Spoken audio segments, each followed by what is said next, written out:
तज्जयति परम ज्योति समं समस्तैरनन्तपर्यायै दर्पणतल्यविसकला प्रतिफलति पदार्थमालिका यत्र गुरुवः पान्तनो नित्यं ज्ञानदर्शननायका चारित्रार्णनौ गंभीरा मोक्षमार्गोपदेशका।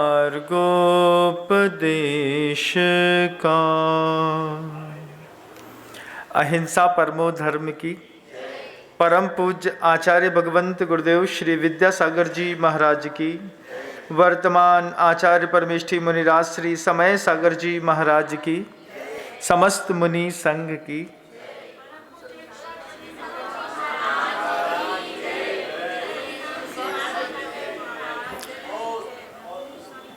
एक छोटा सा देश है जापान।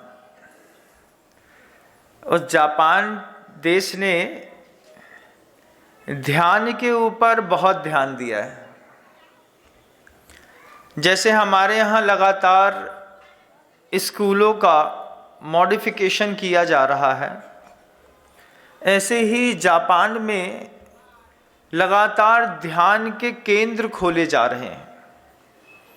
और ध्यान के केंद्रों में ध्यान केंद्र खोल करके छोटी उम्र के बच्चे 4 साल, 5 साल, 6 साल, ये बच्चे आपको ध्यान केंद्रों में ध्यान करते हुए मिलेंगे।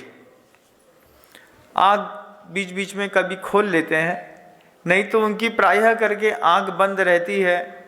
एक स्थिर ध्यान मुद्रा में बैठ करके, और छोटे छोटे बच्चे, आप 4 साल के बच्चे से ध्यान की क्या उम्मीद है। लेकिन जापान अपनी पूरी की पूरी पॉपुलेशन को ध्यान की ओर एकत्रित केंद्रित करते हुए वो ध्यान में ले जाने की कोशिश कर रहा है। पहले भी ध्यान जापान में तो प्रचलित था ही, लेकिन पिछले दशक में ध्यान की ताकत में जापान ने बड़ी तरक्की कर ली। और छोटे छोटे बच्चे 4 साल के, 5 साल के, 6 साल के 1.5 घंटे तक लगातार प्रतिदिन मेडिटेशन सेंटर में आकर के ध्यान करते हैं। उनसे पूछा कि इस ध्यान कराने के पीछे का आपका कारण छोटे छोटे बच्चों का क्या है, तो उन्होंने जो जवाब दिए वो सुनने लायक थे। उनका कहना था कि सबसे पहले हम ध्यान के माध्यम से किसी भी जापानीज जो बच्चा है उसके अंदर से हम हिंसा का भाव खत्म करना चाहते हैं। उनसे पूछा कि ऐसा क्यों, तो एक ही जवाब है कि हिरोशिमा और नागासाकी का जो परमाणु बम का हमला हुआ था, उस हमले में जिस तरीके से जनहानि हुई थी, लोग परेशान हुए थे, उस जनहानि से ऊपर उठाने के लिए हमको सबसे पहले जापान से हिंसा खत्म करनी पड़ेगी। और हिंसा खत्म करने के लिए वो लगातार जो है कि कोई भी मनुष्य किसी भी मनुष्य को किसी भी प्रकार से प्रताड़ित ना करे, छोटी उम्र से ही बच्चों को ध्यान सिखाते हैं। और ध्यान में क्या सिखाया जाता है, शब्द हैं वहाँ के, बस छोटे से बच्चे को ध्यान मुद्रा में बैठा करके उनको देखने की कोशिश कराते हैं कि स्वयं से विचलित मन कहाँ पर हो रहा है। स्वयं से विचलन ध्यान केंद्र के अंदर। आपने कभी सोचा कि आप भी अपने आप से कई बार विचलित हो जाते हैं। हम हमेशा सोचते हैं कि किसी कारण से हम विचलित हो जाते हैं, लेकिन आप एकांत में भी अपने आप से विचलित हो जाते हैं। कई बार देखा होगा आपने, सब कुछ अच्छा होने के बावजूद आपको बिल्कुल भी अच्छा नहीं लग रहा होता है। कि कई बार रोने की खूब इच्छा हो रही होती है, कई बार आपके अंदर आक्रोश आ रहा होता है, कई बार आपको घबराहट हो रही होती है। ये वो चीज़ें हैं जिंदगी जीने की जो आंखों से दिखाई नहीं देती। जापान के छोटे छोटे बच्चों पर इस तरीके के प्रयोग करके उनको सिखाते हैं कि स्वयं को विचलित होने नहीं देना है, दुख में अपने आप को विचलित होने नहीं देना, सुख में अपने आप को विचलित होने नहीं देना। किसी चीज़ की हानि हो जाने पर, चूँकि जापान एक ऐसी धरती पर बसा हुआ शहर है, देश है, जहाँ पर भूकंप के 300 साढ़े 300 झटके प्रति साल उनको झेलने पड़ते हैं। हमारे यहाँ जैसे पक्के मकान रहते हैं, जापान में ऐसे पक्के मकान नहीं रहते। वहाँ पर लकड़ी के मकान बनाए जाते हैं। भूकंप के झटके आने पर पूरा का पूरा मकान तहस नहस हो जाता है, और जब दोबारा मकान बनाने की उनको प्रयास आवश्यकता होती है तो परिवार का प्रत्येक सदस्य मिल करके उनका एक प्रॉपर डिज़ाइन किया हो स्ट्रक्चर रहता है, उस स्ट्रक्चर को दोबारा रिपेयर करते हैं और फिर अपना पूरा घर बसाते हैं। ऐसी धरती में जब आप रहते हो कि धरती सुबह शाम कब डोल जाए। भारत देश तो बहुत अच्छा है, कभी कभार भूकंप का एक आध दो झटका आता है। उनके यहाँ 20 से 22 झटके एवरी डे, साल में 300 से 3000 तक के भूकंप के झटकों के बीच में उन बच्चों को ध्यान के माध्यम से सिखाया जाता है कि किसी भी प्रकार की हानि हो जाने पर अपने मन को विचलित नहीं होने देना है। किसी भी प्रकार का सुख आने पर अपने आप को विचलित नहीं होने देना है। किसी भी प्रकार का लाभ मिल जाता है, उसमें अपने आप को बहुत ज़्यादा एक्साइटमेंट में नहीं डालना है। सोचिए, एक सरकार पूरे शहर, पूरे देश को ध्यान के माध्यम से उसकी चेतना को कंट्रोल करने के लिए शुरुआत से मेडिटेशन दे रही है। ध्यान आप अपने परिवार में इसका उपयोग कब करते हैं पता नहीं, लेकिन वहाँ छोटे बच्चों को सिखाते हैं। स्वयं से विचलित मन तो नहीं हो रहा है, खुद में इंफिनिटी कॉम्प्लेक्स तो नहीं आ रहे हैं, निगेटिविटी तो नहीं आ रही है, कहीं खुद को किसी से फीलिंग कॉम्प्लेक्स, किसी से डर तो नहीं लग रहा है, कभी किसी के प्रति ईर्ष्या का भाव तो ज़्यादा नहीं हो रहा है। ऐसी छोटी छोटी बातों को बच्चों को सिखाया। जब बच्चे पहला स्टेप पार कर जाते हैं, स्वयं से विचलित होने वाले मन को वो ध्यान के माध्यम से कंट्रोल करते हैं। फिर दूसरी भाषा सिखाई जाती है सेकंड स्टेप पे, अपनों से विचलित होने वाला मन। हमारे भारत देश के अंदर शायद किसी स्कूल में इस तरीके का ध्यान नहीं सिखाया जाता होगा। कोई ऐसा मेडिटेशन सेंटर नहीं है हमारे भारत के अंदर जो चौथी, पांचवी, छठवीं पढ़ने वाले बच्चों को चौथे साल का बच्चा है, क्या समझता होगा, उस छोटे से बच्चे को सरकार मेडिटेशन, योगा के जो मेडिटेशन सेंटर के बहुत ज़्यादा अच्छे स्ट्रीम पर पहुँचे हुए गुरु रहते हैं, वो फर्स्ट स्टेप पे सिखाते हैं स्वयं से विचलित होते हुए मन को कंट्रोल करना।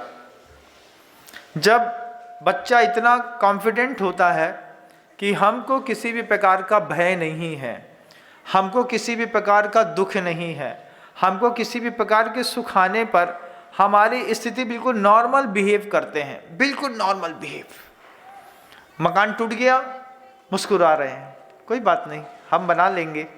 उनको पता है कि हमको 2 दिन का 3 दिन का टाइम देना है, हमारा मकान फिर वापस वैसे ही का वैसे ही तैयार हो जाएगा।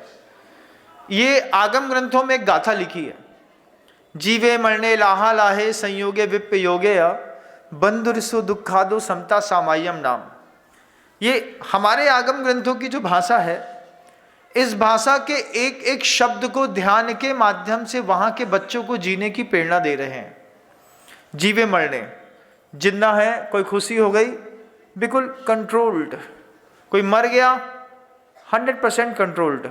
कंट्रोल्ड करना उन्होंने अपनी आत्मा को, चेतना को ऐसा सिखाया कि लाभ मिले, अलाभ हो जाए, सुख दुख हो, संयोग वियोग हो, लाभ हानि हो, हर्ष विषाद हो, तुमको शांत रहना है। इस माध्यम से उन्होंने आपस में होने वाली जापानियों के बीच की हिंसा को खत्म कर दिया। अभी जीरो गन पॉलिसी पर जापान ही एक ऐसा देश है जो काम कर रहा है कि अंदर के जो डोमेस्टिक लाइफस्टाइल रहती है उसमें कहीं प्रकार का किसी भी कोई भी प्रकार का आपको गन अवेलेबल नहीं होगी। दुनिया भर में ऐसे आक्रामक देश हैं जो स्कूलों में बच्चों को गन ले जाने की परमिशन दे रहे हैं। वहीं पर जापान एक ऐसा देश है जहां पर अंदर ही अंदर देश के अंदर किसी भी प्रकार के व्यक्ति को हथियार उपलब्ध नहीं कराए जाएंगे जिसके माध्यम से वो किसी मानव की हिंसा कर सके। एक सोच है, हम अपने बच्चे को पढ़ाते हैं लिखाते हैं फिजिक्स केमिस्ट्री मैथ, और एक देश अपने बच्चे को सिखा रहा है ध्यान, डीप और गहरा। पहले स्टार्टिंग में दिया स्वयं से विचलित मन, फिर दूसरे स्टेप पे सिखाते हैं अपनों से विचलित मन। अपनों से विचलित मन, जब कभी किसी अपने के कारण आपको कोई तकलीफ होती हो, उसके कारण जो आपके मन के अंदर दुख, खेद, ग्लानि, ईर्ष्या, कसाय, क्रोध पैदा होता हो, उसको कंट्रोल करने के लिए वहां पर शिक्षा दी जा रही है। फिर उनसे पूछा कि जब सभी लोग ध्यान सीख रहे हैं तो फिर अपनों से विचलित होने का कोई कारण हो नहीं सकता। तो उनके जवाब आए, जब ये बच्चे बड़े हो जाएंगे,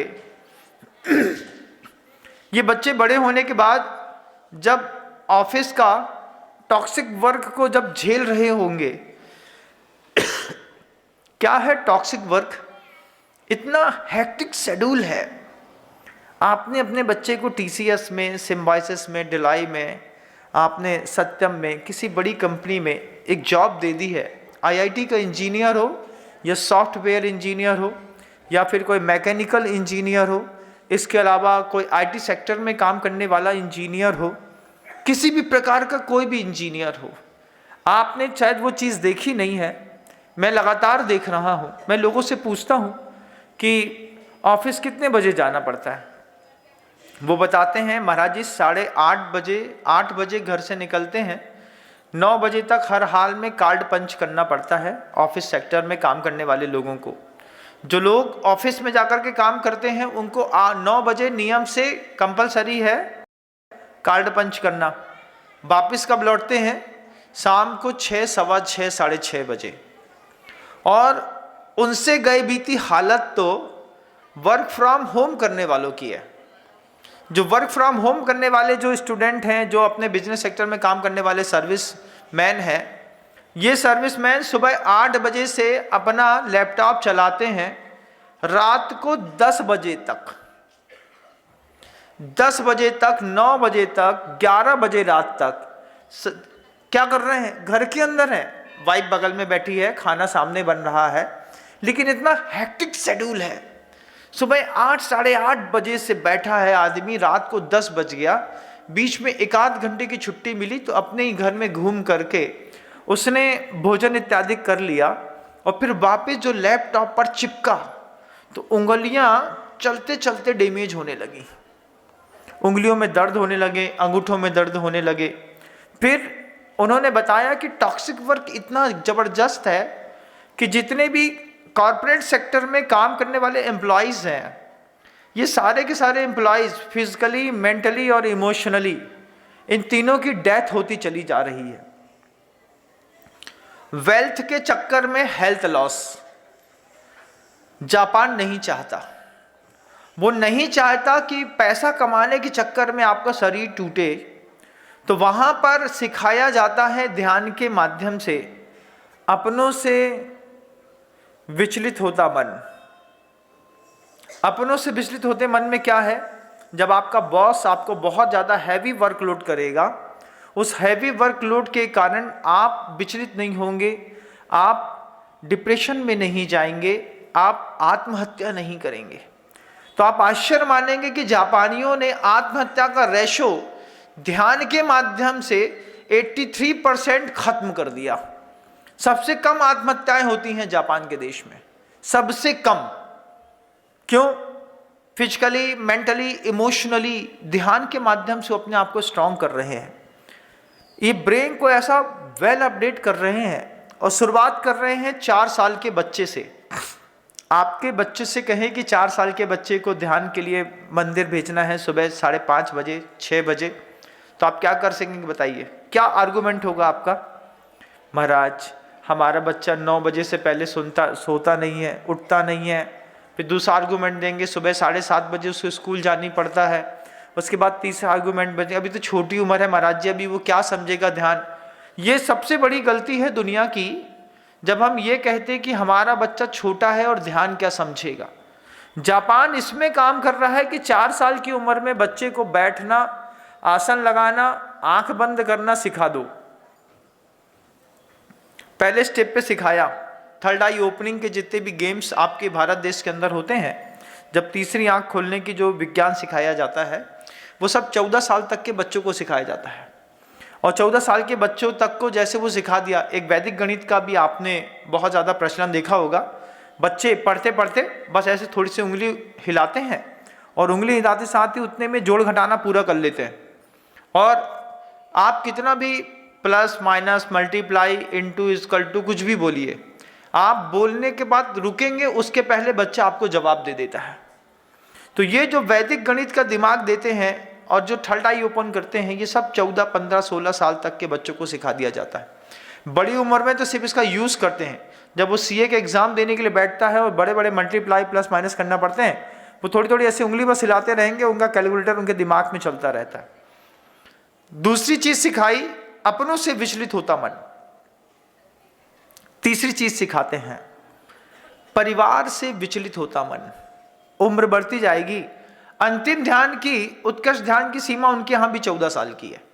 जितने साल की आपको जेल होती है, आजीवन कारावास, उतने साल की वहां पर ध्यान के केंद्र को सिखा करके उन्होंने जिन पॉलिसी पर काम किया है, 0% वायलेंस पे काम कर रही है। ध्यान के माध्यम से 0% वायलेंस। ध्यान के माध्यम से वे लोग गन कल्चर को खत्म करना चाह रहे हैं। ध्यान के माध्यम से उन्होंने चोरी पर बैन लगा दिया। पूरी दुनिया में जापान एक ऐसा देश है जहां पर आप रोड में भी अगर अपना पर्स भूल आएंगे तो वो पर्स आपकी एम्बेसी तक पहुंचा दिया जाएगा। उनको अपनी देश की इज्जत की इतनी चिंता है नेशनलिटी को लेकर के कि वे किसी भी व्यक्ति का कोई भी पर्स नहीं चुराएंगे, उठा करके आपके ऑफिस में जमा करा देंगे। आप पता करेंगे तो आपको वहां पर आपका पर्स रखा हुआ मिलेगा, ना पैसा चुराएंगे ना कुछ करेंगे। जो जैन सिद्धांत के 5 बड़े सूत्र थे, हिंसा, झूठ, चोरी, कुशील और परिग्रह, इन 5 चीजों को साधु उपदेश देता रहा, सिखा नहीं पाया। और दूसरे तरीके से जापान के देश ने हिंसा खत्म कर दी, चोरी खत्म कर दी। वहां पर कुशील नाम की चीजों में आप देख लीजिएगा कि जापान ही एक ऐसा देश है जहां पर सबसे कम एडल्ट मूवियां शो की जाती हैं, दिखाई जाती हैं और बनाई जाती हैं। बाकी पूरे देश में, पूरे विश्व में इस चीज में एक होड़ लगी हुई है बंधु। वहां पर कोई दिगंबर गुरु नहीं है, वहां पर कोई ऐसा सदगुरु नहीं है जो ग्रंथों की ऊंची ऊंची बातें वहां पर कहता हो, लेकिन उसके बाद भी वहां पर ऊंची बातें हो रही हैं। ध्यान के माध्यम से सेल्फ कंट्रोल, ध्यान के माध्यम से अपनों से होने वाला विचलित मन को, उसको कंट्रोल, उसके बाद परिवार से होने वाला विचलन, ये भी ध्यान के माध्यम से शांत करते हैं। तो मैक्सिमम जापान के रहने वाले लोगों की चमकती हुई जो स्किन है, वो उनके क्षेत्र का प्रभाव कम है, उनके मेडिटेशन का प्रभाव ज़्यादा है। फिर चौथा स्टेप जो लास्ट का सिखाते हैं कि समाज के कारण विचलित होता मन।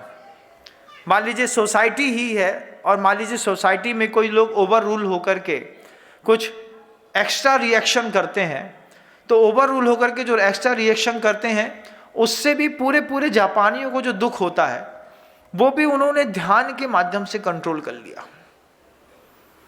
जिनके देशों पर जिनबिंब नहीं है, जिनालय नहीं है, जिन देशों पर ध्यान की सर्वज्ञ के द्वारा कही गई परिभाषा नहीं है, उन देशों में ध्यान को लेकर के बहुत गंभीरता से ध्यान दिया जा रहा है।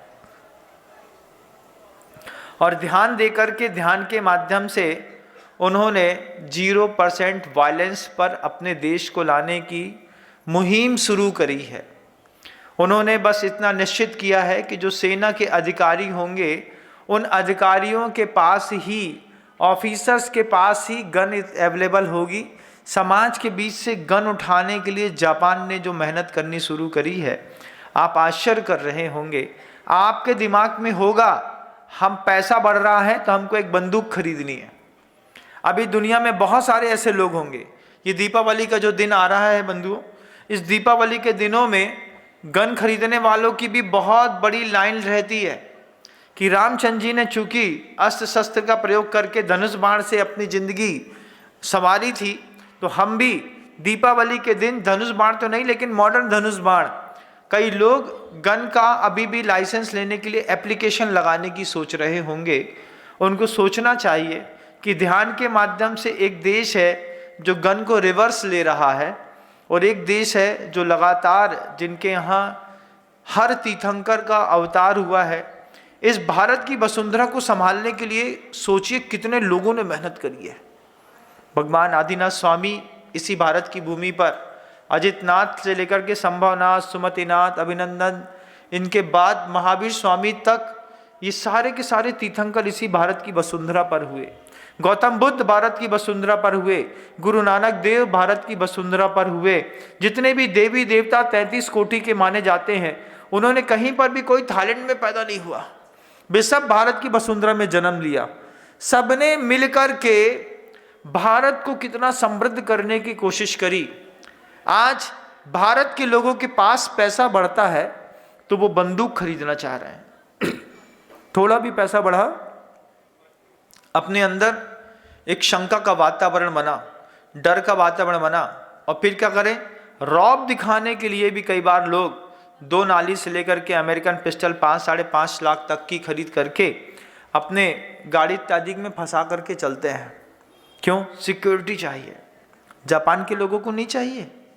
चाहिए, लेकिन ध्यान का सहारा लेकर के फिर उनको सिखाते हैं जो एक और अद्भुत और बड़ी बात है डिवाइन सोल को लेकर के, कि ध्यान के माध्यम से वो देखिए आप कि आपका जप और आपका तप आपको कहाँ लेकर के जाएगा। ये वहाँ के शब्द हैं। वहाँ पर भी जैसे आपके घरों के अंदर भारत की वसुंधरा पर माला फेरी जाती है, ऐसी पूरे बुद्धिस्ट को मानने वाले जितने भी लोग हैं, बुद्धिज्म को मानने वाले जितने भी लोग हैं, सबके यहाँ माला चलती हैं। उन्होंने माला की क्वालिटी बदली है। माला को उन्होंने रेडिएशन कल्चर से मिला करके कुछ नए प्रयोग करते हुए ऐसी एनर्जेटिक मालाएं पैदा करी हैं, बनाने का वो ऐसे प्रयास कर रहे हैं जिसमें माला फेरने पर उनको विशेष प्रकार का शांति और सुख का अनुभव हो। फिर वो ध्यान में पूछते हैं, आपका जप, आपका तप आपको कहाँ लेकर के जाने वाला है। आपसे पूछता हूँ, भारत के अंदर रहने वाले लोगों से, ये मंदिर के अंदर रोज आकर के पूजा करते हो, भगवान को बहुत कुछ चढ़ाते हो, भगवान की पूजा करते हो, आरती करते हो, एक ही धर्म का व्यक्ति नहीं, पूरी दुनिया में जो भी व्यक्ति यहाँ पे सुन रहा है, जैन हो अजैन हो, इससे क्या फर्क पड़ता है। आप किसी न किसी मंदिर तो जाते होंगे, कहीं ना कहीं भगवान के नाम के कोई राम राम बोलता होगा, कोई नबी अल्लाह अकबर बोलता होगा, कोई नानक देव का जयकारा लगाता होगा, कोई किसी देवी देवता को ओंकार सत बोलता होगा, कोई सत श्री अकाल बोलता होगा, कोई क्या बोलता होगा, कोई भगवान महावीर स्वामी की जय बोलता होगा, कोई जगन्नाथपुरी जाता होगा, वहाँ पर किसी की जय बोलता होगा, किसी के जीवन में जगदम्बा होगी, किसी के जीवन में भवतारिणी होगी। कहीं ना कहीं जाकर के तो जप लगाते हैं आप, कहीं ना कहीं जाकर के किसी न किसी ग्रंथ को पढ़ करके कुछ ना कुछ तो तप करते हैं ना, करते हैं कि नहीं। नवदुर्गा के दिनों में जीभ को बाहर निकाल करके उसमें सूजा डाल देते हैं, छेद देते हैं, यहाँ से तीर घुसाते हैं, यहाँ से निकाल करके साधना करते हैं। देवी की मड़िया में देखा मैंने कितने सारे लोग कील को ठोक करके एक पूरा पटिया बनाते हैं। पहले कील की गादी बनती है, कील की गादी पे एक व्यक्ति बैठता है, उसको देवी आती है मड़िया में, और मड़िया में कील की गादी के ऊपर बैठ करके, नुकीले कीलों के ऊपर बैठ करके वो ध्यानस्थ रहता है और लोगों को उपदेश देता है। 9 दिन तक लगातार वो हिलता रहता है, खाता नहीं है, पीता नहीं है, लघु शंका दीर्घ शंका कुछ नहीं करता। ये जब नवदुर्गा नवरात्रि चलते हैं ना, दिया जले अमावस रात कालिका जन्म लियो, उस वक्त हमने दुनिया के हर मंदिर में जाकर सब देख चुका बंधुओं में। वहां पर जाकर के कील के ऊपर बैठ जाते हैं, मड़िया चलती रहती है, लोग आते हैं, पैर पूजते हैं। उनका तप है, उनका तप है जो इधर एक छेद से, यहां से एक छेद करते हैं, यहां से निकाल देते हैं, जीभ काट करके देवी को चढ़ा देते हैं। उनके भी तप है जो बलि चढ़ा देते हैं। उनके तप है जो बाहर बैठ करके गर्मी के दिनों में पंचाग्नि का तप तपते हैं। उनके तप देखिए, खड़िया बाबा मिल जाएंगे, 32 साल से बैठे नहीं, ऐसे बाबा मिल जाएंगे, किसी ने अपना हाथ नीचे किया नहीं। अघोरी मिल जाएंगे, क्या नहीं मिल जाएगा भारत के अंदर, क्या किस बात की कमी, तपस्या की। हर काम का व्यक्ति कर रहा है, जब हर काम का व्यक्ति कर रहा है। मुसलमान के हाथ में हरे कलर की 99 मनके की मिल जाएगी, तुम्हारे हाथ में 108 मनके की मिल जाएगी। कोई 100 मन का रख चुका होगा, किसी के पास 36 मनके की माला होगी। जाप भी करते हैं, तप भी करते हैं, त्याग भी करते हैं। जापान में सिखाते हैं, आंख बंद करके शांत होकर के बिल्कुल चिल होकर के पूछो अपने आप से, तुम्हारा जप तुम्हारा तप तुमको कहां लेकर के जाएगा। आपसे पूछता हूं, मंदिर के अंदर पूजा करते हो, अभिषेक शांति धारा करते हो, प्रवचन सुनते हो, 1-2 दिन नहीं लगातार सुनते हो, सुबह से लेकर शाम तक सब चीजों में फंसे रहते हो, धर्मात्मा जैसे दिखते हो, तुम्हारा जप तुम्हारा तप तुमको कहां लेकर के जाएगा। अंदर से आवाज आएगी। जापानियों से पूछा, अंदर से आवाज आती है? वो क्या कहते हैं कि अंदर की शक्ति और अंदर की क्षमताओं को विकसित करने के लिए कहीं ना कहीं से तो कुछ खींचना पड़ेगा जो हमको संभाल के रखेगा। इसलिए उन्होंने ध्यान का सहारा लिया और मेडिटेशन सेंटर्स जितने भी बनाए उसमें कोई एक मूर्ति जरूर स्थापित करी। जापानियों ने बुद्ध की प्रतिमा स्थापित करी। बुद्ध की प्रतिमाओं के कई प्रकार की बुद्ध की प्रतिमा मिलती है। सोते हुए बुद्ध अलग मिलते हैं, लाफिंग बुद्ध अलग मिलते हैं, ध्यान करने वाले बुद्ध अलग मिलते हैं, तपस्या के चरम पर बैठे हुए बुद्ध, कैवल्य को प्राप्त हुए बुद्ध की प्रतिमाओं के आकार और शेप अलग अलग होते हैं। जब वो इतना कुछ सीख रहे हैं, वो कहते हैं कि हमें अपने अंदर की क्षमताओं को विकसित करने के लिए कहीं ना कहीं से कुछ खींचना पड़ेगा। कोई ऐसा केंद्र चाहिए कि जिस केंद्र में बैठ करके मैं अंदर की क्षमता को विकसित कर सकूं, मैं देख सकूं कि मेरा जप मेरा तप मुझे कहां लेकर के जाने वाला है। वो जापानीज दीक्षित होते हैं बुद्ध धर्म में, लेकिन जो दीक्षित नहीं भी होते हैं उनको भी उस ध्यान की कीमत पता है। वो कहते हैं जीवन में आगे चल करके इतने उतार चढ़ाव आएंगे जब मैं फिजिकली और इमोशनली और मेंटली इन तीनों चीज़ों में अपने आप को असहाय महसूस कर रहा होगा। उस वक्त जापान अपनी कौम को सिर्फ ध्यान के माध्यम से ऊंचा उठा रही है। कुछ कमाल हो रहा है आपकी आंख के नीचे, ध्यान के माध्यम से कमाल आप नहीं कर रहे हैं। आप भी करते हैं, ऐसा नहीं कि ध्यान नहीं करते हैं। हमारे जैन दर्शन का ध्यान बिल्कुल अलग है। हमारे जैन दर्शन का व्यक्ति, उसको भी मंदिर में बैठाया जाता है, वो भी बैठता है हाथ पर हाथ धर करके, आंख बंद करके, पद्मासन मुद्रा करके, ऐसे बैठ करके उससे भी पूछते हैं, बताओ दिन भर का तुम्हारा जप और तुम्हारा तप तुमको कहाँ लेकर के जाएगा। वहाँ पर जापानियों को ये नहीं पता कि ध्यान कितने प्रकार का होता है, जैन दर्शन का। अब जैन दर्शन के लोगों को तो पता है कि ध्यान कितने प्रकार का होता है। तो जो 4 प्रकार का ध्यान होता है, आर्त रौद्र धर्म शुक्लानी, इसमें से आप कौन सा ध्यान है जो प्रतिदिन करते हैं? कौन सा? बहुत सारी आवाज आ रही है। आर्त ध्यान करते हैं। ये शरीफ लोग अपने आप को बता रहे हैं कि हम रौद्र ध्यान नहीं करते हैं। धर्म ध्यान करते होंगे, आज्ञा विचय, अपाय विचय, विपाक विचय, संस्थान विचय, ये 4 प्रकार का धर्म ध्यान माना जाता है। आज्ञा विचय धर्म ध्यान पता है क्या होता है? गुरु ने जैसा कह दिया, जान चली जाए उसका पालन करेंगे। माँ जिनवाड़ी ने जो कह दिया उसमें हाउ एंड वाई नहीं लगाएंगे, आज्ञा विचय धर्म ध्यान। अपाय विचय धर्म ध्यान क्या है? ये अपाय विचय धर्म ध्यान, जब मैंने आप सबसे दुनिया भर के लोगों से कहा कि दीपावली के दिन किसी दुखी व्यक्ति को सुख देने का प्रयास करना है, वो दुखी है अपने कर्म के उदय से। अपाय मतलब उसके दुख को हरण करने की कौन सी विद्या है जो हम कर सकते हैं, दे सकते हैं, ले सकते हैं। दूसरे को सुख पहुंचाने को धर्म ध्यान कहाँ हमारे यहाँ। अपाय विचय, कैसे किस कारण से वो कारण खोजूं कि मेरे आसपास दिखने वाला कोई भी व्यक्ति दुखी ना दिखे। वो कारण खोजता है इंसान। मुनिराज भी खोजते हैं, मेरे आसपास रहने वाले व्यक्ति को किसी को दुख ना हो। वो अपनी साधना का प्रभाव, अपने साधुओं का प्रभाव अपने साधकों के ऊपर छोड़ते हैं, आशीर्वाद देते हैं। स्वस्तिर भवतु, अंदर से आवाज आती है तेरे दुख दूर हो जाएगा तो चिंता मत करना, और होता है कमाल ऐसा। अपाय विचय धर्म ध्यान है ठंडी के दिन में किसी गरीब को इनर बांटना। अपाय विचय धर्म ध्यान है किसी गरीब को भोजन देना। अपाय विचय धर्म ध्यान इनकी श्रेणी में किसी के बच्चे को बचाना, किसी का इलाज कराना, किसी की सेवा करना, करुणा दान करना, करुणा से अभावित होना, ये सब अपाय विचय धर्म ध्यान में आता है। विपाक विचय धर्म ध्यान है एक हमारे यहाँ। विपाक सूत्र भी है, जब 12 द्वादशांग के सूत्र लिखे हैं उसमें एक विपाक सूत्र है। पुस्तक आपके हाथ में नहीं लगी होगी।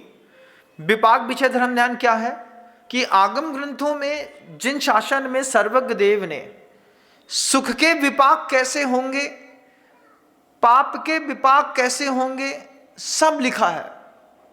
पुण्य के उदय में जो सुख भोग रहे हो, ये सुख अंतिम समय में क्या रूप दिखाएगा, इसको विपाक सूत्र कहते हैं।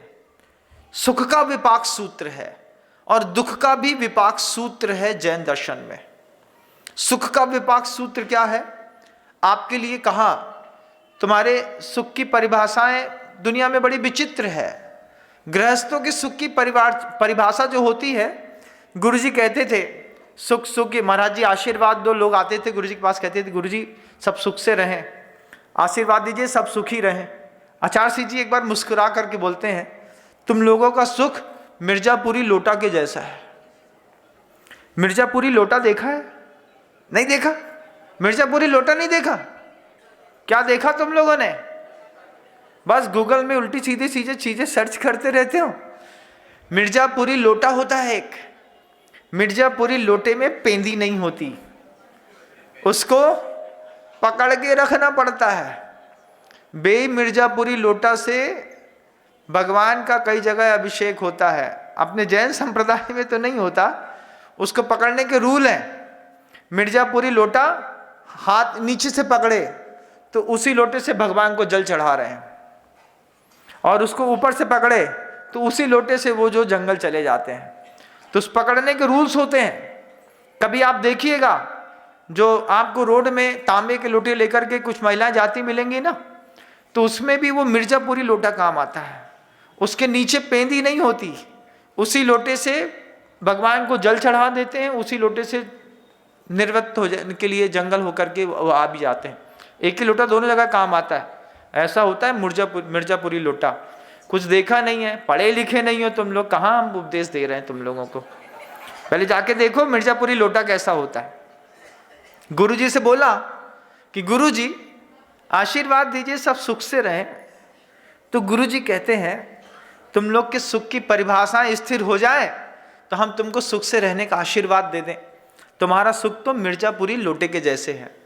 जैसे गुरुजी ने कहा कि आपका सुख मिर्जापुरी लोटे के जैसे है, वैसे ही सामने वाले सावक ने प्रश्न कर लिया, महाराज आपने ऐसो काय कही कि हमारे लोगों को सुख मिर्जापुरी लोटा के जैसो है। अब गुरुजी प्राय करके बुंदेलखंड में रहते थे, तो बुंदेलखंड की अपनी एक मीठी सी भाषा है बुंदेलखंडी। हमने बहुत सीखने का प्रयास किया लेकिन हमको आई नहीं, फिर भी थोड़ी थोड़ी पकड़ ली। तो जब कोई अनपढ़ आदमी बुंदेलखंडी में बोले तो पढ़े लिखे को बुंदेलखंडी अनपढ़ के मुख से सुन के और अच्छा लगता है। हम गुरुजी के पास सुनते रहते थे। तो गुरुजी से पूछा शावक ने, महाराज आपने सो काय कही? का कही हमने भैया कि हम लोगों के सुख मिर्जापुरी लोटा के घाई आए।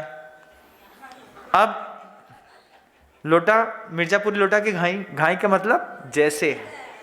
हाँ, अभी बहुत मतलब पढ़ने की अभी बहुत जरूरत है तुम लोगों को। पता नहीं कौन सी पुस्तकें पढ़ते हो, कुछ अच्छा भी तो पढ़ा करो, है। फिर गुरुजी कहते हैं कि तुम लोग का जो सुख है वो बदलता रहता है। कैसे बदलता रहता है?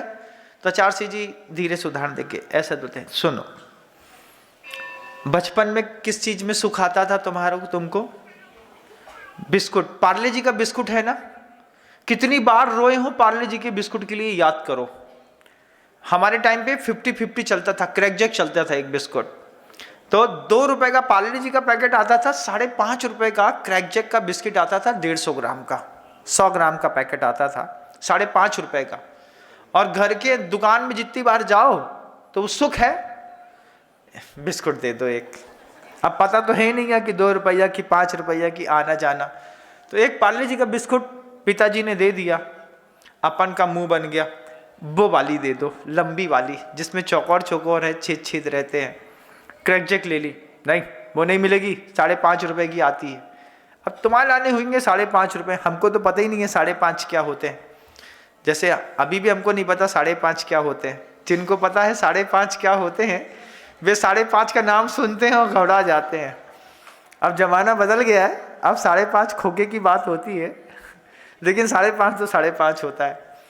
तो उस वक्त जाकर के जैसे लिया तो बड़ी मुश्किल से क्रैकजैक मिलती थी।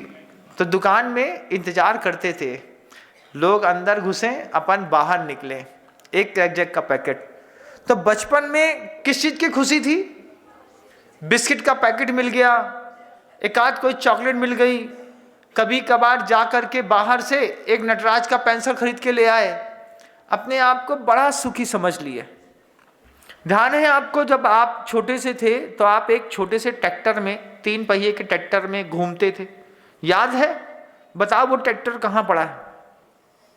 कबाड़ खाने में हो सकता है पड़ा हो, नहीं तो बेंच बांस दिया होगा। लेकिन उस ट्रैक्टर को याद रखो, जो छोटे से बच्चे एक छोटे से ट्रैक्टर में घूमते थे, रोड गिट्टी वाली होती थी, उसमें 4-5 बच्चे पीछे से धक्का मारते थे, और जब बहुत तेज चलता था तो बड़ी अच्छी फीलिंग आती थी, है ना? वो सुख कहाँ गया? गायब, बिल्कुल फुल गायब।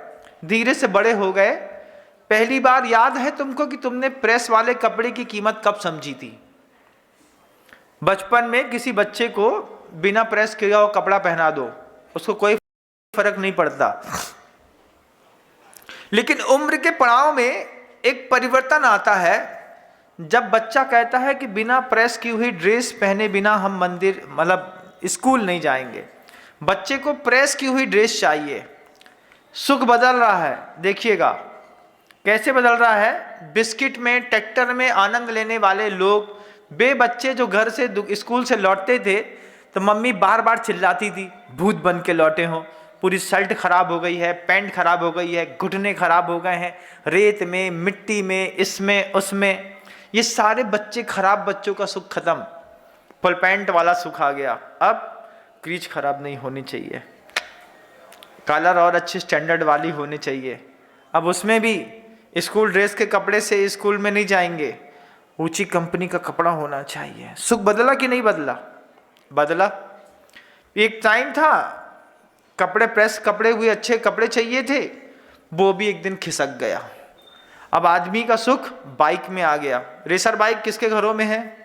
महाराज जी करीब करीब सबके घरों में। एक जवान लड़का हो और घर में रेसर बाइक के लिए बलवा ना हो, ऐसा होता ही नहीं है। अगर आपके घर के अंदर स्कूटर होगी तो लड़का जिद कर करके एक बुलेट तो चाहिए। फट फट फट फट फट आवाज आती है उसमें से, एक बुलेट का सुख आ गया। बिस्कुट में फंसने रहने वाला व्यक्ति बुलेट पे आया, बुलेट वाला व्यक्ति जो है वो बोनट में आया। बुलेट वाला बोलता है बुलेट के दिन गए बेटा, अब क्या? बोले अच्छे बोनट वाली एक कार ले आओ। तो बुलेट वाला बोनट में शिफ्ट हो गया और बोनट वाला, उससे पूछो कार में, बोलते उससे बोलो ट्रेन में, बोले महाराज याद नहीं हम ट्रेन में कब बैठे थे। बेटा कब बैठे थे अपन लोग ट्रेन में? ऐसा बोलते हैं। क्यों? जिंदगी फ्लाइट वाली हो गई, फ्लाइट मोड में चलती है पूरी गाड़ियां। सुख बदलता है। ये बदलता हुआ सुख आज जहां पर खड़े हो वहां पर आंख बंद करके एक बार अपने आप से पूछो कि तुम्हारा जब, तुम्हारा तब, तुम्हारा सुख तुमको कहां लेकर के जाएगा। क्योंकि आगम ग्रंथों में विपाक सूत्र है।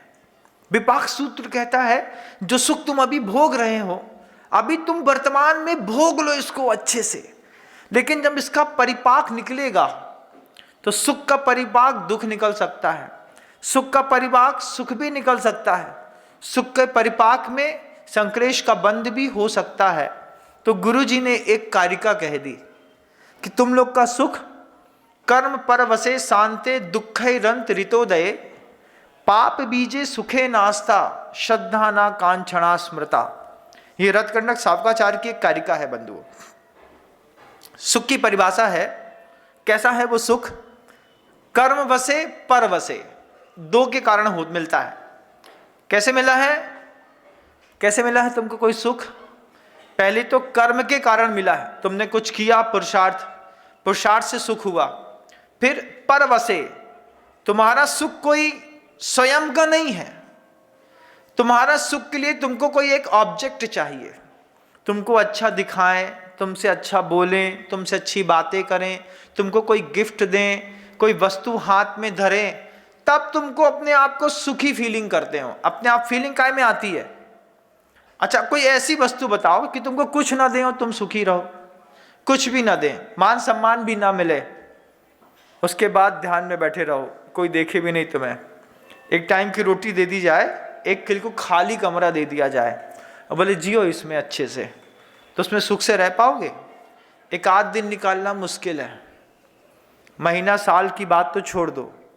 तो आपके सुख की परिभाषा में कर्म वसे, कर्म के कारण सुख मिलता है, पाप या पुण्य कर्म उदय में आया।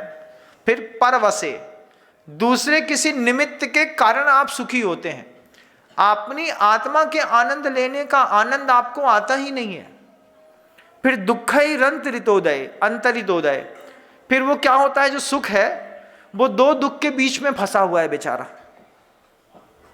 दो दुख के बीच में सुख है, किसी भी चीज का देख लीजिएगा, किसी भी चीज का सुख। आप मुझे बताओ, शादी से पहले स्त्री की पुरुष को लेकर के और पुरुष की स्त्री को लेकर के जो मान्यता थी, क्या वो आज भी है? तुम शादी के पहले जितने पगलाते थे स्कूल के बाहर चक्कर लगाने में, बाइक चलाने में, गाड़ी घोड़ा चलाने में, कॉलेज के बाहर सीटी बजाने में, अब तुमको किसी को अच्छा लगता है? बताओ। अच्छा ऐसे कोई नौटंकीबाज नहीं होगा इस देश में जिसने इस तरीके की नौटंकियां नहीं करी होंगी। करते हैं लोग, लेकिन पूछते हैं हम आपसे कि जो सुख तुमको विवाह के पहले दिखाई देता था, विवाह के पहले चंद्रमुखी, अब कैसी है वो चंद्रमुखी? बताओ। अच्छा एक बार बोलो प्यार से, तुम मेरी वही चंद्रमुखी हो जिसको मैं 30 साल पहले ब्याह के लाया था। ऐसा बोल के दिखाओ। वो क्या बोलेगी सामने वाली? इनको इलाज कराओ, इन्हें कछु होगा वह, ऐसे बोलेंगे। क्यों? क्योंकि जीवन का विपाक सूत्र है। जो वस्तु आज हमको बहुत अच्छी लग रही है, ये बहुत अच्छी लगने वाली वस्तु बहुत देर तक अच्छी नहीं लगेगी। वो अच्छी वस्तु दो दुख के बीच में फंसी है। एक दुख यहां पे था, एक दुख इस तरफ है। इस दो दुख के बीच में जो अंतरकाल होता है, उस अंतरकाल में जो अपने आप को आप रिलैक्स फील करते हैं, बस इसी का नाम जिंदगी के सुख है बंधुओं। कर्म पर वसे शांते दुखै अंतरि उदय, दो दुखों के बीच में जो फंसी हुई समय टाइम पीरियड है, एक दुख अभी था, अब थोड़ी देर बाद एक दुख और आएगा, तो दो दुख के बीच के काल को आप सुख कहते हैं। मुझे कोई भी दुनिया का एक व्यक्ति बता दे कि 18 साल की उम्र में, 19 साल की उम्र में, 20, 22, 24 में जो शादी के पहले की तुम्हारी जितनी नौटंकियां होती थी, उसमें से एक भी नौटंकी आज करके दिखाओ दोबारा, क्या बोलोगे? महाराज, वो एक अबोध जीवन शैली थी, पता नहीं क्यों हम इस तरीके के पाप करते थे। आज क्या अच्छा लगता है? पत्नी घर के अंदर अच्छी लगती है कि मजबूरी लगती है? बोलो, क्या? सही नहीं बोल सकते, सही बोले तो फंसे, घर के अंदर रोटी नहीं मिलेगी। तो क्या करते हैं फिर उसकी? अब बोले महाराज एक समय था, वो तो पत्नी थी, आज तो हम उसकी देवी समझ के पूजा करते हैं। या देवी सर्वभूतेषु ज्ञान रूपेण संस्थिता, नमस्तस्यै नमस्तस्यै नमस्तस्यै नमो नमः। आज ये स्थिति है। क्यों? क्योंकि उस सुख की परिभाषा बदल गई। जिस चीज में कल सुख दिख रहा था, आज वो दुख का निमित्त बनने लगी। आज आपका पूरा उपयोग पैसा कमाने में, सुबह से लेके शाम तक बड़ा तकलीफ होती होगी। अभी परसों एक डिवोर्स केस फाइल हुआ है इस बात को लेकर के, आपके इंदौर शहर के अंदर का डिवोर्स केस फाइल होने के पीछे का सिर्फ एक कारण आया है कि पत्नी कहती है कि पति हमको टाइम नहीं देता। पति से बुला के पूछा कि टाइम क्यों नहीं देते, तो पति कहता है कि दुकान चलाएं कि इसकी सुने, इनको जाना है घूमने और हमको दिखता है जॉब, हमको दिखते हैं 2 करोड़ 1 करोड़ 70 लाख रुपए का पैकेज और इसको दिखते हैं हम। तो अब हमको दिखता है जॉब और इसको दिखते हैं हम, तो हम एक ही जगह तो रहेंगे ना महाराज जी, या तो जॉब में रहेंगे या इसके साथ रहेंगे। इस कारण जो कंफ्यूजन क्रिएट हो गया है, तो डिवोर्स सिर्फ इस बात के लिए 3 दिन पहले फाइल किया है सेशन कोर्ट में, जाकर के पता करिएगा कि उसके बीच का कारण है कि पत्नी का सिर्फ एक कहना है, पति हमारा बहुत अच्छा है लेकिन समय नहीं देता, इससे अब हम इसके साथ नहीं रह पाते, नहीं रह सकते। और शादी की उम्र कितनी हो गई है, आश्चर्य मानेंगे, 19 साल के बाद डिवोर्स फाइल किया जा रहा है। हमें अब अकेले जीना है। जब तुम्हारे साथ रह करके हम अकेले हैं, तब हम अकेले जी लेंगे। ऐसी भी जिंदगी है। कर्म परवसे शांते दुखे रंत ऋतोदय पाप बीजे, पाप का बीज है। आज जो भोग रहे हो ना, इससे सुख से सुख मिलने वाला नहीं है, सुख से नियम से दुख मिलने वाला है। सुखे नास्ता श्रद्धा ना कांक्षणा स्मृता, ऐसी आचार्य समंत बद्ध गुरुदेव ने रत्नकंडक साधकाचार्य में कारिका लिखी है। कांक्षा से रहित जीवन इस तरीके का हमको आपको सीखने तो नहीं मिल रहा, लेकिन जापान ने पता नहीं कैसी जैन शासन की भावनाएं बदल करके दूसरे ग्रंथों में लिखी हैं। वो वहां पर ध्यान के माध्यम से इस चीज को सिखा रहे हैं। कर्म परवसे शांते दुखे रंत ऋतोदय पाप बीजे सुखे नास्ता श्रद्धा ना कांक्षणा स्मृता, इस कारिका को उन्होंने अपनी भाषा में ट्रांसलेट करके और वहां पर सिखा करके ध्यान के माध्यम से कुछ दिखाने की कोशिश कर रहे हैं। वहां के पूरे जितने भी मेडिटेशन गुरु हैं, उन्होंने हिंसा, झूठ, चोरी, कुशील और परिग्रहवाद को सिर्फ ध्यान से खत्म करने की एक नई पहल शुरू करी है, जो वास्तव में जिन शासन की पहल होनी चाहिए थी कि मंदिर जी के अंदर आकर के थोड़ी देर बैठ करके सोचो, मेरे मन का विचलन, मेरे परिवार का विचलन, मेरे अपनों के द्वारा दिया गया मुझे विचलन, मेरे समाज के द्वारा दिया गया विचलन, इस विचलन से मैं विचलित ना हो, ये सोचने के लिए भारत के पूरे वसुंधरा पर इतने सुंदर और व्यवस्थित मंदिर बनाए गए थे। लेकिन आज उन मंदिरों में ध्यान की चहल पहल कम है। बाकी दंगाई लोग तो बहुत रहते हैं, दंगेबाजी बहुत होती है। हमारी बेदी थी, हमारे भगवान थे, तुमने काय छुए, जरा सी बात का झगड़ा है, जो छन्ना काय उठा लो, जरा के भी तुमने इतने से उते काय रख दई, हमसे पहले तुमने शांति धारा काय कर ली, अभिषेक किलाने प्रतिमा उठावे वाले तुम कौन हो।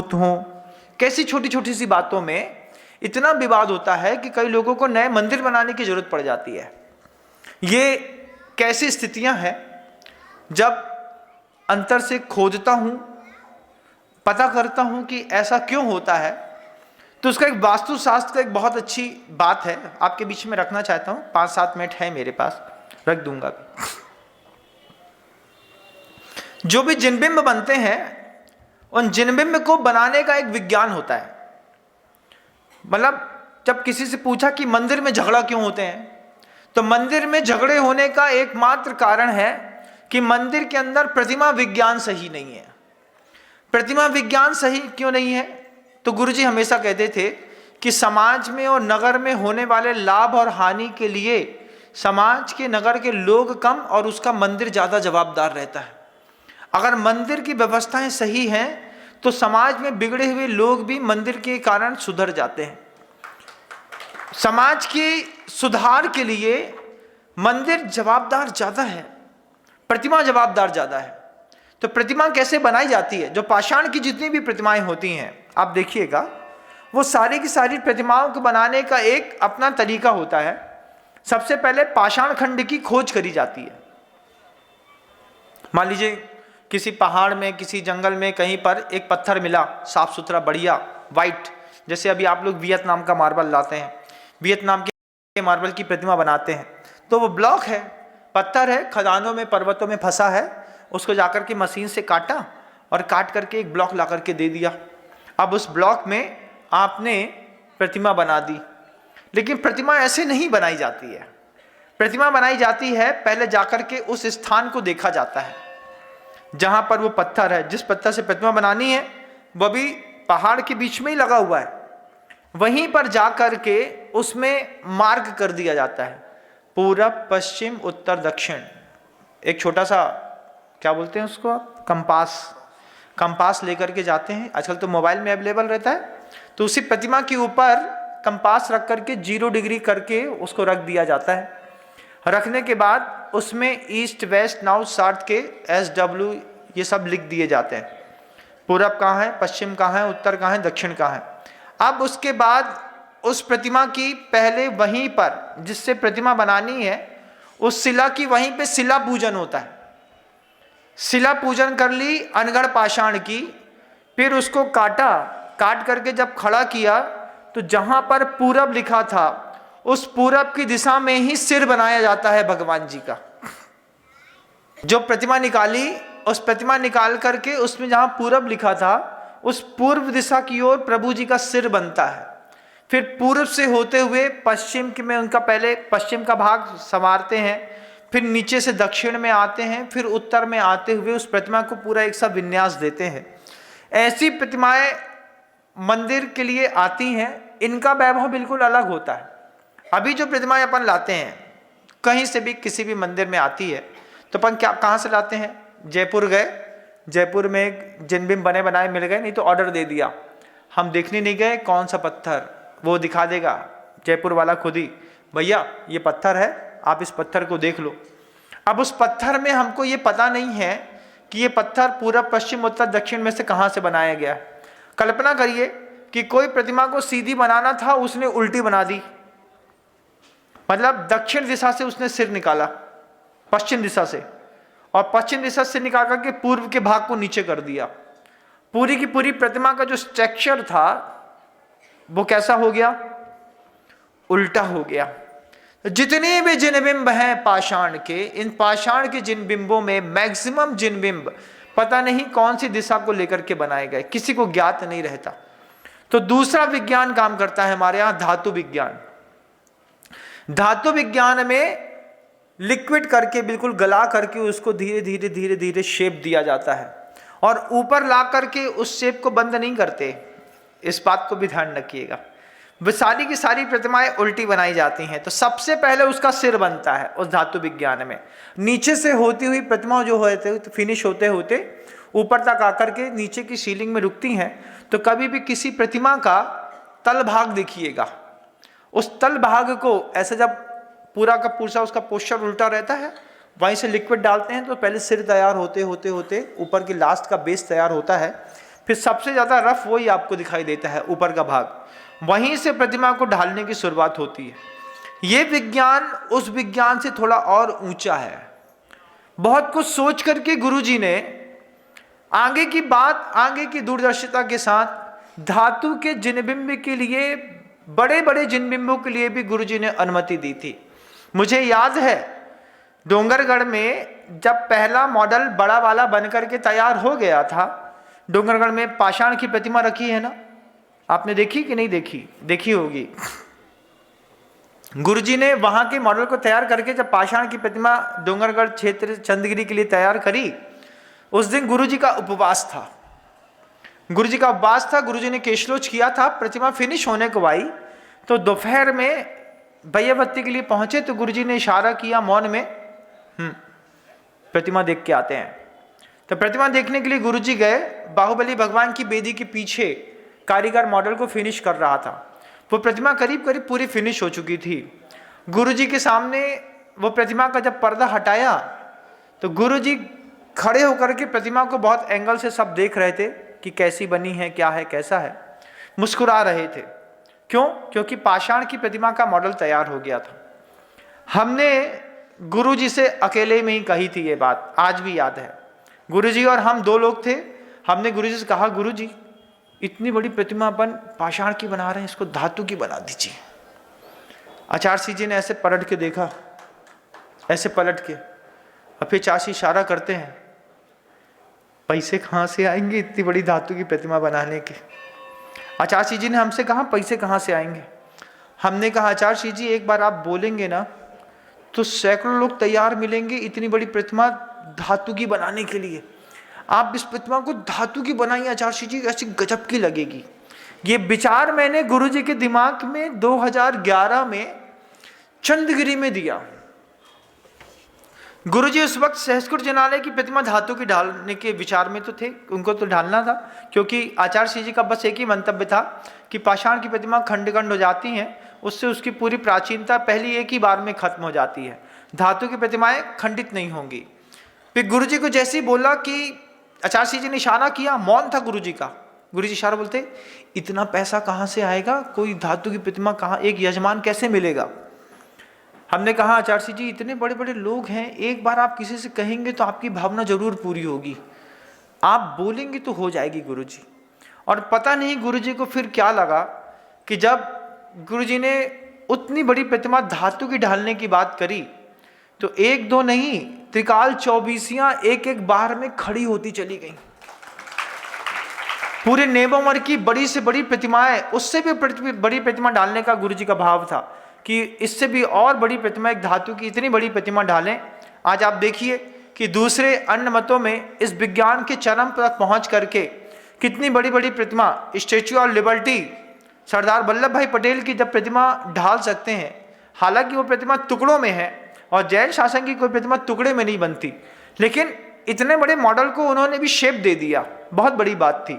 गुरुजी से कहा कि गुरुजी ऐसा हो सकता है। फिर गुरुजी बाद में बोले कि धातु का विज्ञान पाषाण के विज्ञान से इसलिए पवित्र है कि ये हजारों सालों तक चलता है। पाषाण कब खंड हो जाए, और खंडित होते साथ ही मंत्र खंडित हो जाते हैं। प्रतिमा का धड़ टूट गया, अब अकन्यास के माध्यम से पूरे में प्रतिष्ठा तो कर ही दी थी, अब धड़ खंडित होने से मंत्र खंडित होते हैं तो यजमान को बहुत दोष लगता है। लेकिन धातु की प्रतिमा में यजमान किसी भी कीमत में वो प्रतिमा खंडित नहीं होगी। खंडित नहीं होने से ये मंत्र की उम्र है हजारों वर्षों पे चली जाएगी। इस विचार को लेकर के गुरुजी ने बड़ी से बड़ी प्रतिमा जो है यहाँ पर ढाल करके धातु की प्रतिमा का आकार, चाहे वो सहस्कुट जिनालय हो चाहे बड़े जिनायतन हो। आज सौभाग्य है पूरे इंदौर का कि इंदौर में सबसे बड़ी जो प्रतिमाएं करीब 5.5 की, 5.5 मतलब समझते होंगे आप लोग, समझदार हैं, बहुत अच्छे, 12 प्रतिमाएं रखनी थी बड़ी बड़ी। 12 की 12 प्रतिमाओं के पुण्यार्जक परिवारों ने स्वीकृति दे दी, धन देना शुरू कर दिया कि प्रतिमाएं बनाइए हमारे नाम से, हम आपकी प्रतिमा रखने, मतलब प्रतिमा के लिए हम व्यवस्था करने तैयार हैं। और लगातार ऐसी व्यवस्थाएं होती चली जा रही हैं। इस पूरे इंदौर शहर के इतने बड़े प्रवास काल में 700 से ऊपर लोगों ने, 800 भी हो सकते हैं वो संख्या, एग्जैक्ट तो मुझे पता नहीं है, लेकिन बहुत सारे लोगों ने इस तरीके के साथ जुड़ करके मंदिर निर्माण, प्रतिमा निर्माण में अपना सहयोग दे दिया। ये ध्यान की चरम अवस्था तक पहुंचाने के लिए जो जिनबिंब और मंदिर हम तैयार कर रहे हैं, ये जिनबिंब आने वाले समय पे हमारे बच्चों को इमोशनली, फिजिकली और मेंटली तीनों रूपों से तैयार करने में निमित्त बनेंगे। बंधु, आज आवश्यकता है, जब जापान ध्यान में, जप में, तप में काम कर रहा है, तो भारत में भी इस बात की बहुत बड़ी आवश्यकता है शब्दों को मैं विराम देने जा रहा हूँ और एक बात आप लोगों को और कहना चाह रहा हूँ कि आज कौन सी तारीख है? 26 तारीख है। आगामी 3 तारीख को दलाल बाग छत्रपति नगर में आचार्य भगवंत श्री समय सागर जी महाराज जी के आशीर्वाद से पिच्छिका परिवर्तन का कार्यक्रम होने के लिए जा रहा है। रविवार पड़ेगा, 3 तारीख होगी। 3 तारीख रविवार को दलाल बाग छत्रपति नगर इंदौर के परिसर में जहां भव्य मंडप बना हुआ है, भोजन की व्यवस्थाएं हैं, भाई दूज का दिन है, उस दिन कलश निष्ठापन समारोह भी होगा। जितने भी महानुभावों ने अभी तक पुण्यार्जन करके एक एक कलश चातुर्मास का रखने का सौभाग्य प्राप्त किया था, इन सारे लोगों को मेरा मौखिक रूप से आमंत्रण है। आप सभी दलाल बाग में आकर के दोपहर के कार्यक्रम को देख करके अपने अपने कलश भी जो चातुर्मास की स्थापना के वक्त आपने वहाँ पर रखे थे, वे सारे कलश को आप अपने घरों के में भाई दूज के दिन ले जा पाएंगे। साथ ही साथ मुनि संघ का 3 मुनिराज हैं, मैं, मेरे साथ हमारे निस्वार सागर जी महाराज श्री, निसर्ग सागर जी महाराज श्री जी, ये तीनों मुनिराजों का पिच्छिका परिवर्तन का कार्यक्रम 3 नवंबर को दलाल बाग छत्रपति नगर इंदौर में होने जा रहा है। पूरे इंदौर, भोपाल से लेकर के बाहर से आने वाले समाज भी सभी का आत्मीय स्वागत है। अपनी अपनी अनुकूलताएं बना लें, अपना अपना रिजर्वेशन देख लें। 1 हफ्ते का भी तो समय है, संडे है, 8 दिन का समय है। 8 दिन में आप अपनी अनुकूलताएं बना करके दोपहर का कार्यक्रम 2 बजे से लेकर के 5 बजे तक का अपेक्षित है। क्षेत्र कमेटी ने वहीं पर आपके पवित्र भोजन की व्यवस्था भी रखी हुई है और भी जानकारियां आपको वहां पर पहुंचेंगी। पूरे इंदौर शहर का भी मैं आह्वान करना चाहता हूं कि 3 तारीख रविवार के दिन छत्रपति नगर दलाल बाग में आकर के पिच्छिका परिवर्तन कार्यक्रम और कलश निष्ठापन समारोह में आकर के अपनी सहभागिता दर्ज करें। जिस शासन का एक और प्रभावी कार्यक्रम आपके बिना निश्चित रूप से अधूरा है, मुझे आप सबका इंतजार रहेगा। शब्दों को विराम देता हूँ। गुरुदेव श्री विद्यासागर जी महाराज जी की जय।